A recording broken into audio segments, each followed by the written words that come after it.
Hey guys, this is Preeti. Welcome back to my channel. Guys, आज हम बात करने वाले हैं एक थाई रोमांटिक हॉरर मूवी के बारे में जिसका नाम है द कपल। ये फिल्म 2014 में रिलीज हुई थी और इस फिल्म की IMDb रेटिंग है 5.9 आउट ऑफ 10। ये कहानी है ओम नाम की एक लड़की के बारे में। बाय प्रोफेशन वो एक फैशन डिजाइनर है। अपनी इमेजिनेशन और काबिलियत से लड़कियों के लिए तरह तरह की स्टाइलिश ड्रेसेस बनाना पसंद है उसे, और इस काम में वो माहिर भी है। एक कार्न नाम के लड़के से वो प्यार करती है। कार्न एक काफी वेल टू डू फैमिली से बिलोंग करता है, मगर अपनी फैमिली बिजनेस में उसका कोई इंटरेस्ट नहीं है। वो अपने जॉब को लेकर ही सेटिस्फाइड है। वो दोनों एक दूसरे को बहुत दिनों से जानते हैं और इसी सिलसिले में ओम उसके परिवार से भी मिली है। उसके परिवार में है उनकी एल्डर सिस्टर कून, ब्रदर कॉर्न और उसकी पत्नी सीता। सिर्फ एक ये सीता ही है जिसके साथ ओम कंफर्टेबल फील करती है। कून तो कुछ ज्यादा ही सीरियस है। जब उनकी शादी तय हुई तो सीता के कहने पर ओम उसके लिए एक ड्रेस भी बनाई थी, एक ब्यूटीफुल रेड ड्रेस जो उसके शादी के दिन सीता पहनने वाली है। ओम ज्यादा तो समझ नहीं पाई, मगर उसे सीता में एक अच्छी दोस्त नजर आई थी। ये फिल्म शुरू होती है उनकी वेडिंग डे से। हम देखते हैं कौन एक ग्रैंड पार्टी अरेंज की है। बहुत सारे जाने माने लोग आए हुए हैं, इवन एक लोकल मिनिस्टर भी। ओम को इन सब में बिल्कुल भी इंटरेस्ट नहीं है। उसे तो उल्टा सफोकेशन फील होने लगता है, तो वो पार्टी छोड़कर घर के अंदर चली जाती है कुछ समय अकेले रेस्ट करने। जब वो अकेले कमरे में बैठी थी तो उसे किसी चीज के गिरने की आवाज सुनाई देती है। ये एक फोटो थी कॉर्न और सीता की जो दीवार से नीचे गिर गई थी। ओम उस फोटो फ्रेम को उठाकर फिर से अपनी जगह रख देती है। तभी उसे एक दूसरी आवाज सुनाई देती है जो किसी कमरे के अंदर से आ रही थी। वो उस आवाज को फॉलो करती है और पहुंच जाती है सीता के कमरे में। उसे याद आती है आज पार्टी में तो उसने सीता को देखा ही नहीं, वो है कहाँ। ओम कमरे के अंदर जाती है और ये आवाज बाथरूम से आ रही थी। वो बाथरूम का दरवाजा खोलकर जैसे ही अंदर घुसती है उसे सीता की वेडिंग रिंग जमीन पर पड़ी मिलती है और उधर कर्टेन के पीछे कुछ हिल रहा था, एक काला साया। जैसे ही ओम उस पर्दे को हटाती है एक लाश उसके ऊपर आ गिरती है। ये सीता की लाश थी। जमीन से उसका सर टकराने की वजह से ओम की हालत खराब हो चुकी थी। ऊपर से ऐसा भयानक नजारा, वो इतना ज्यादा डर गई थी कि वो हेलुसिनेट करने लग जाती है। उसे लग रहा था ये कमरा छोटा हो रहा है और सीता की गर्दन उसके तरफ मुड़ रही है। ये डेफिनेटली उसका हेलुसिनेशन ही है, मगर इस हादसे के वजह से उसके दिमाग पर गहरा असर पड़ता है। वो लिटरली ट्रॉमेटाइज्ड हो चुकी थी। ओम उसका साथ तो दे रहा था, मगर उसके फैमिली बिजनेस में भी उसकी जरूरत थी। कॉर्न और कून अकेले सब कुछ संभाल नहीं पा रहे थे। फैक्ट्री का आधा हिस्सा तो पहले ही बंद हो चुका है, अभी बाकी के हिस्से में भी ताले पड़ने वाले हैं। कून सब कुछ बेचने की डिसाइड कर चुकी है, मगर उनका ये बिजनेस काफी पुराना है। उनके पिता ने बहुत मुश्किल से इसे खड़ा किया था और उनके जाने के बाद सभी भाई बहन ने मिलकर कोशिश तो की, मगर कामयाब नहीं हो पाए। उनके पिता की सेक्रेटरी मूक अभी भी उनके साथ इसी बिजनेस में काम करती है। वो कान को रिक्वेस्ट करती है कून को समझाने के लिए, जिससे वो ये डिसीजन चेंज करे। इस फैक्ट्री को बचाने का एक दूसरा रास्ता भी तो है। वो मिनिस्टर काफी ग्रीडी है, तो उसे पैसा खिलाने से वो उन्हें बहुत सारा वर्क प्रोजेक्ट्स दिला सकता है। सिर्फ उन्हें बेट दुगना करना होगा, इससे प्रॉफिट भी ज्यादा होगा और उस पैसे से उनके सारे कर्ज भी मिट सकते हैं। पता नहीं क्यों कौन इस बात पर बहुत ज्यादा रिएक्ट करता है। वो बिल्कुल भी नहीं चाहता कि उसकी बहन उस मिनिस्टर के साथ कोई भी काम करे, मगर कार्न कुन को मना ही लेता है और इस बार वो खुद भी जाने वाला है निगोशिएट करने। जब ओम को पता चला उसके इस डिसीजन के बारे में तो वो बहुत ज्यादा नाराज हो गई, एक्चुअली अपसेट हो गई। कार्न उस बिजनेस के साथ खुद को एंगेज करे ये उसे बिल्कुल भी पसंद नहीं है। ऊपर से अभी उसकी तबीयत भी खराब है, मगर कार्न भी क्या करे, उसने प्रॉमिस किया है तो उसे जाना तो पड़ेगा ही। तो ओम को समझा बुझाकर वो भी अपने घर के लिए रवाना हो जाता है। उधर रात में अकेले घर में ओम जब काम कर रही थी तो उसके साथ कुछ अजीब सी चीजें होने लगती हैं। उसकी सिविंग मशीन अपने आप ही चलने लग जाती है और करंट भी ऑफ हो जाता है। ओम ने सीता के लिए जो ड्रेस बनाई थी उसकी एक कॉपी अभी भी इसी रूम में मौजूद है।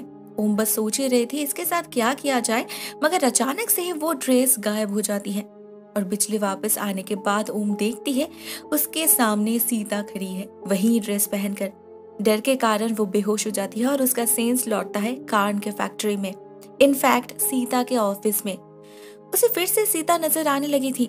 वो बाहर भागने की कोशिश करती है तो कोई अदृश्य शक्ति उसे खींचकर एक कमरे की तरफ ले जाने लगती है। उसके विजन्स ब्लर होने लगे थे। वो सांस नहीं ले पा रही थी और उसे ऐसा फील हो रहा था जैसे कोई उसके गले पर रस्सी बांध के उसे खींच रहा है।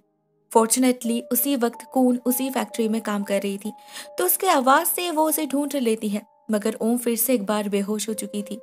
कून और कान तो समझ नहीं पा रहे थे ओम आखिर यहाँ पहुंचे कैसे और सीता के ऑफिस में वो क्या कर रही है। वो लोग सीसीटीवी कैमरास भी चेक करते हैं और उन फुटेजेस से उन्हें पता चलता है ओम अपने बश में ही नहीं थी। वो ऐसे चल रही थी जैसे कोई मैग्नेट लोहे को खींचती हो। कान उसे उसी वक्त हॉस्पिटल ले जाना चाहता था, मगर सुबह हो चुकी थी, उन्हें उस मिनिस्टर से भी मिलने जाना था। तो कून के कहने पर वो मूक को ओम का ख्याल रखने के लिए कहकर मीटिंग के लिए रवाना हो जाता है। मगर मूक तो किसी और ही बात को लेकर परेशान थी। वो अपने स्पिरिचुअल गुरु को कॉल करती है और सीता के बारे में कुछ सीक्रेट डिस्कस करने लग जाती है। उधर हम देखते हैं उस मिनिस्टर के घर में सभी लोग खाना खा रहे हैं। कान को घर लौटने की जल्दी थी, तो वो जल्द से जल्द काम निपटाना चाहता है, मगर ये मिनिस्टर तो कून से फ्लर्ट करने में ही बिजी था। इसी बीच ओम वहां पर जा पहुंचती है, एक रेड सेडक्टिव ड्रेस में, बिल्कुल सीता की तरह। उसे देखकर सभी लोग हैरान हो जाते हैं, मगर वो सिर्फ उस मंत्री को ही घूर रही थी। एक्चुअल में उसे सीड्यूस कर रही थी। उसे देख मंत्री भी बहुत ही खुश हो जाता है। वो कून से कहता है क्या उसके लिए फिर से कोई सरप्राइज है, पहली बारी की तरह। ये लोग किस सरप्राइज के बारे में बात कर रहे हैं ये तो हमें नहीं पता, मगर इस बात को सुनते ही कौन का चेहरा पीला पड़ जाता है और कून को ओम के रिफ्लेक्शन में सीता नजर आने लगती है। वो कान से कहती भी है ओम को घर ले जाने के लिए, मगर उससे पहले ही ओम में कुछ बदलाव नजर आने लगते हैं। उसे जैसे दोहरे पड़ रहे थे और बिल्कुल अचानक से ही वो उस मंत्री पर झपट पड़ती है, उसे मारने लगती है। वो मंत्री भी अपने आप को छुड़ाने के लिए जलती हुई सिगार से उसके हाथ को जला देता है, फिर भी ओम उसे छोड़ती नहीं। उसके शरीर में जैसे ह्यूमन पावर आ चुकी है। बहुत मुश्किल से उन दोनों को अलग किया जाता है और ओम को हॉस्पिटलाइज की जाती है। वो बेहोश हो चुकी थी। सेंस लौटते ही वो कान से कहती है सीता उससे ये सब करवा रही है। इवन मूक और कून को भी लगने लगा था कि शायद ओम को किसी स्पिरिट ने पोजेस किया है। मूक के स्पिरिचुअल गुरु ने कहा है जब तक ये आत्मा अपना अधूरा काम पूरा न कर ले तब तक ओम को आजादी नहीं मिलेगी और तब तक ओम को खुद ही इस स्पिरिट से डील करना होगा। ये बात कितनी सच है वो तो हमें अगले ही सीन में पता चल जाता है। ओम को कुछ टेस्ट के लिए ले जाया गया था, मगर टेस्ट के दौरान उसे सीता की आत्मा पोजेस कर लेती है। इस सबसे अनजान कान को ये कोई मेंटल डिजीज लग रही थी जो समय और प्रॉपर केयर के साथ ठीक हो सकती है। वो ओम को घर ले जाता है, लेकिन ये ओम बदल चुकी थी। कान उसे इतनी सारी बातें कर रहा था, मगर ओम पत्थर जैसे शांत होकर बैठी थी। कुछ देर बाद अचानक से ही वो कहीं जाने लगती है। उसे दौरे पड़ने लगे थे। कान उसे रोकने जाता है तो ओम उसे भी मारती है, उसका गला दबाने लग जाती है। असल में उसका हाथ उसके बश में ही नहीं था। वो कितना भी कोशिश क्यों ना कर ले, वो खुद को कंट्रोल ही नहीं कर पा रही थी। उसे आईने में सीता दिखने लगी थी जो उससे कुछ बहुत इंपॉर्टेंट करवाना चाहती है। तो ओम कान को एक कमरे में बंद करती है और खुद निकल पड़ती है उस ठिकाने की तरफ जहाँ सीता उसे ले जाना चाहती है, मगर कहाँ। उसके निकलने के साथ साथ कान भी खुद को आजाद कर लेता है और अचानक से उसके दिमाग में एक बात ट्रिगर करती है। ओम के हाथ पे जो जलने का निशान था वो उस मंत्री ने दिया था, मगर बिल्कुल ऐसा ही निशान उसने शादी के दिन सीता के पीठ पर भी देखा था। कहीं इन दोनों का कोई कनेक्शन तो नहीं। वो उसी वक्त कून को कॉल करता है, मगर कून तब तक अपने भाई कौन के साथ उस मंत्री से मिलने होटल पहुंच चुकी है। अभी इस बिजनेस को बचाने का बस एक ही रास्ता है, उन्हें उस मंत्री को खुश करना होगा एट एनी कॉस्ट। पैसों के साथ साथ उसे प्लेजर का भी लालच है, तो कून भी खुद को सैक्रिफाइस करने के लिए राजी हो जाती है। वो मंत्री उसे होटल के एक पर्टिकुलर रूम में बुलाता है जिसके नेक्स्ट रूम में ही वो रुका है। पहले वो कौन से बात करेगा, उसके बाद कून से मिलने आएगा। उधर मूक को कॉल करके कान को एक सीक्रेट के बारे में पता चलता है। उनके शादी से पहले भी इस मंत्री के साथ उनका एक डील फिक्स्ड हुआ था। उस बार सीता गई थी पैसा डिलीवर करने और उसके बाद ही वो मर गई। तो जरूर इस मंत्री के साथ कुछ हुआ होगा या फिर इसे कुछ तो पता होगा ही। कान उसे कन्फ्रंट करता है, मगर ये मंत्री उल्टा सारा दोष उसके परिवार पर ही डाल देता है। कहता है सीता को उसके परिवार की तरफ से ऑफर किया गया था, उसने तो बस एक्सेप्ट किया। भले ही सीता को खुद इस बारे में कुछ पता नहीं था, मगर बाकियों को सब कुछ पता था। उसने तो कून को बुलाया था, मगर कून ने अपने बदले सीता को भेज दिया। He was surprised. और उस दिन खाने के समय वो इसी सरप्राइज के बारे में बता रहा था। उसे लगा यह परिवार अभी ओम को यानी कि उनके और एक बहू को उसके सेवा में भेजने वाला है। ये कॉर्न के लिए बहुत ही बड़ा झटका था। इस सच्चाई को जानकर वो तो खुद को संभाल ही नहीं पाता। उसे कून से बात करनी ही होगी अभी के अभी। मगर उधर कून तो किसी और ही मुश्किल में फंस चुकी थी। वो जैसे ही कमरे में घुसती है उसे सीता की आत्मा नजर आती है, क्योंकि इसी रूम में उसका बलात्कार किया गया था। वो भागने की कोशिश करती है, मगर तभी कोई रस्सी से उसकी गर्दन पकड़कर उसे लिफ्ट में ले जाता है और लिफ्ट के सीलिंग से लटका देता है। उसके चिल्लाने की आवाज से कार्न और कॉर्न दोनों ही उस लिफ्ट के तरफ भागने लगते हैं, मगर उन्हें एंट्री ही नहीं मिलती। बार बार लिफ्ट का दरवाजा उनके मुंह पर बंद हो रहा था। जब तक वो लिफ्ट ग्राउंड फ्लोर पर पहुंचती है, उसका दरवाजा खुलता है, तब तक सब कुछ खत्म हो चुका था। कून की मौत हो चुकी थी। कॉर्न और कार्न जैसे ही उसे लेकर बाहर निकलते हैं, टेरेस से और एक लाश उनके सामने आकर गिरती है। ये उस मंत्री की लाश थी। उसे किसी ने बहुत ही बेरहमी से मारा है। और कार्न को ऊपर छत पर एक सेकंड के लिए एक चेहरा दिखता है जो ओम का था। अभी कार्न को भी बिलीव होने लगा था कि सच में ओम पोसेस्ड है, सीता की आत्मा बदला ले रही है, मगर पूरी कहानी तो अभी तक उसे पता ही नहीं। वो लोग इस मौत को सबके सामने लाना नहीं चाहते थे, इसीलिए कार्न, कॉर्न और मुख मिलकर कून की लाश को प्लास्टिक कवर से अच्छे से रैप करके वुडन बॉक्स में डाल के फैक्ट्री के एक यूनिट में छुपा देते हैं, जो कल ही बंद होने वाला है। कार्न को पता चलता है सीता इस कॉन्स्पिरेसी के बारे में जानकर बहुत नाराज थी, स्पेशली कून से। वो अपनी ही भाभी को कैसे बेट की तरह यूज कर सकती है। वो ओम और कार्न के शादी में ही सभी को सब कुछ बताने वाली थी, मगर परिवार में कोई उसका साथ नहीं दे रहा था। और ये मंत्री सबके सामने उसे बालों से खींचकर मारने लगता है, जिससे उसकी मौत हो जाती है। कॉर्न अपने पत्नी के लिए दुखी तो था, मगर वो मंत्री उन्हें गन पॉइंट पे लेकर धमकाता है, अगर ये राज किसी को पता भी चले तो इस परिवार में सबको मौत मिलेगी। इसीलिए सीता के मौत को सुसाइड दिखाने के लिए उसकी लाश को बाथरूम में ले जाकर लटका दिया गया। अभी सीता उसी बात का बदला ले रही है। कून और कॉर्न को सब कुछ पता होने के बावजूद उन लोगों ने अपना मुंह बंद रखा। मूक भी सब कुछ जानती थी और इसीलिए वो सीता के आत्मा के शांति के लिए अपने गुरु से बात कर रही थी। लेकिन अभी तो उसने ओम को पोजेस कर लिया है और उसे बचाने के लिए एग्जॉर्सिज्म जरूरी है। कार्न जाता है ओम को ढूंढने। वो बेचारी खुद भी बहुत ही ज्यादा डरी हुई थी। ऑफिस के कोने में अंधेरे में जाकर छुपी हुई थी। कार्न उसे सहारा तो देता है, मगर सीता उसे इतने आसानी से छोड़ने वाली नहीं थी।